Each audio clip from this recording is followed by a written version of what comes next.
গত কয়েকদিন থেকে বরাক উপত্যকা ৩ জেলা বন্যার কবলে রয়েছে।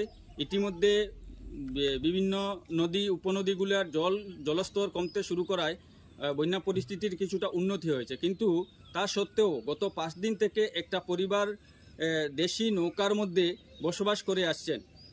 কাটিগুড়া শ্রীপুর গ্রামের রিয়াজ আলী নামের একজন ভদ্রলোক তার পরিবার নিয়ে গত ৫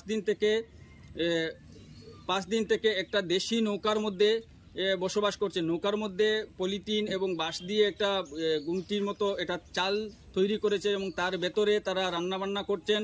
এখানে রাত হলে রাত কাটাচ্ছেন। এই দৃশ্যটা আপনারা আমাদের আলাদা উইন্ডোর মাধ্যমে আপনাদের আমরা দেখানোর চেষ্টা করছি।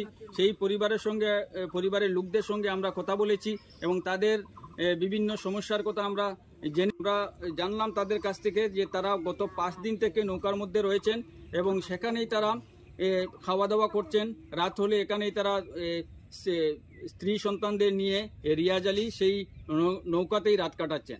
আমরা সেই ভয়ঙ্কর দৃশ্যটা আপনাদের আমরা দেখানোর চেষ্টা করছি আলাদা উইন্ডোর মাধ্যমে। আপনারা যে দৃশ্যটা দেখছেন সেই দৃশ্যটা হলো শ্রীপুর গ্রামের রিয়াজ আলীর পরিবারের দৃশ্য। সেই পরিবারটা নৌকার মধ্যে দিন কাটাচ্ছে, কারণ তা বন্যার ফলে তাদের ঘরের মধ্যে জল ঢুকে পড়েছিল, আর এতে তাদের নিজের বাড়িতে বসবাস করার মতো উপায় ছিল না, যার ফলে তাদের একটা নৌকার মধ্যে তারা বসবাস শুরু করেন, এখানে তারা ব্যবস্থা করেন। আবারও বলছি আপনাদের, আমরা কাটিগড়ার শ্রীপুর গ্রামের রিয়াজ আলী নামের একজন লোক তার পরিবার নিয়ে গত ৫ দিন থেকে নৌকোর মধ্যে দিন কাটাচ্ছেন এবং সেখানেই তারা রান্না বান্না করছেন এবং খাচ্ছেন এবং রাত হলে তারা সেখানেই রাত্রি যাপন করছেন।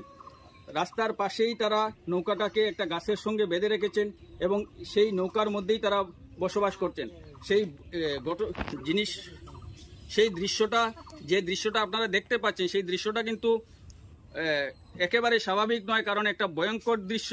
জলের মধ্যে একটা নৌকোতে ৫-৬ জনের একটা পরিবার বসবাস করাটা খুব ভয়ঙ্কর দৃশ্য, কারণ কোনো কারণে যদি নৌকাটা ডুবে যায় তাহলে ভয়ঙ্কর বিপদ ঘটে যেতে পারে। কিন্তু তা সত্ত্বেও গত ৫ দিন থেকে তারা সেই নৌকোতেই তারা বসবাস করে আপনাদের কাছে আমাদের একটাই অনুরোধ, আপনাদের এভাবে নতুন বিভিন্ন ধরনের খবর পৌঁছে দিতে আমরা সচেষ্ট রয়েছি। আপনারা আমাদের চ্যানেলকে সাবস্ক্রাইব এবং লাইক কমেন্ট করে আমাদের সহযোগিতা করবেন। ধন্যবাদ।